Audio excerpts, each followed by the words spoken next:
Hi, lovely people. Welcome to Sam Diary. Without wasting much time, let's dive right into today's story.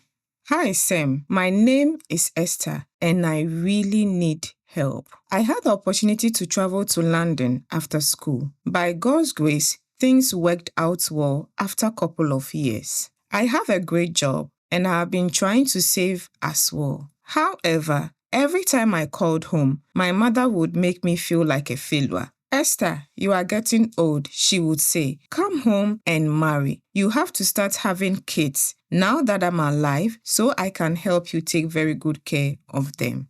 Then there was my boyfriend, Godfred. We were together before I traveled. He told me he loved me so much and not ready to give up on me. He tells me I'm his soulmate and that he's waiting for the day I would accept to marry him. We talked every day, shared how our days went. It almost felt like we were living together. I love him so much. He asked me to come back to Ghana so we could get married and settle down. I told him I would think about it, but as time went by, he began getting angry over petty things. One day, he told me, if you don't come home now, it means you don't love me. I felt trapped between career and my heart. But after thinking about it for 2 weeks, I decided to visit home. In November 2025, I finally gave in. I packed my bags and flew to Accra. When I saw Godfred at the airport, he held me so tightly. I cried with joy because I was finally starting my real life with the man I loved. I felt like all the hard work in London had been worth it for this moment.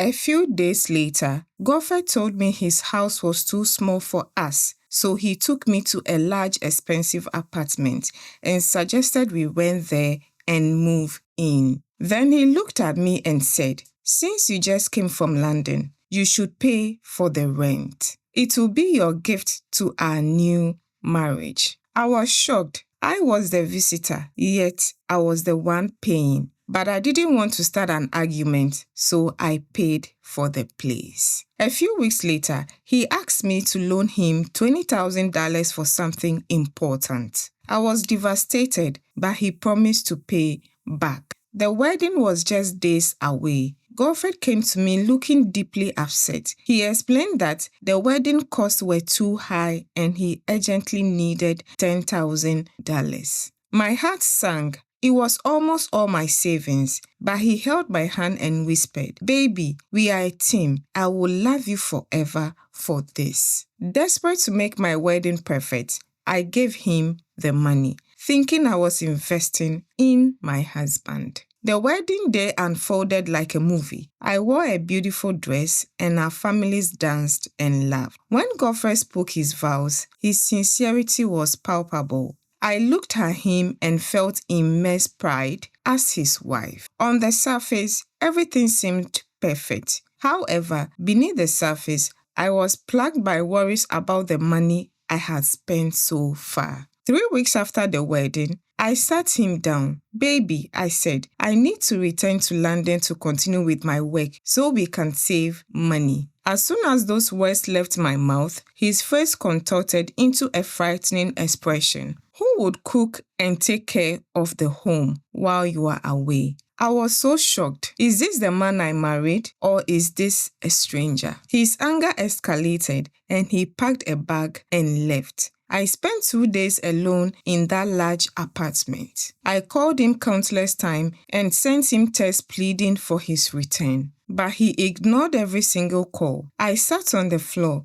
tears streaming down my face until my eyes were swollen. I was a new bride, yet I felt like a prisoner in my own house. When he finally returned, he acted as if I had done something wrong. He barely looked at me. I went to him again to explain things to him. And finally, he accepted. Fine, you can go back to London, but don't expect me to be happy. I'll try and cope. I hugged him and kissed him. The day I left for the airport, he didn't hug me or say, I love you. I boarded the plane feeling like my heart was heavy with lead. The silence that followed was heartbreaking. As soon as I landed in London, I messaged him, I'm safe, baby. I miss you. I saw the 2 blue ticks and he read it but didn't reply. A day passed, then 2. I sent him voice notes, crying and asking what was wrong, but no response. The silence was killing me. I couldn't eat or sleep. I just stared at my phone, waiting for any sign of him. Finally, I called his sister. I was shaking, fearing he was hurt or maybe even in the hospital. She sounded cold. "Esther, my brother says he doesn't want to talk to you again until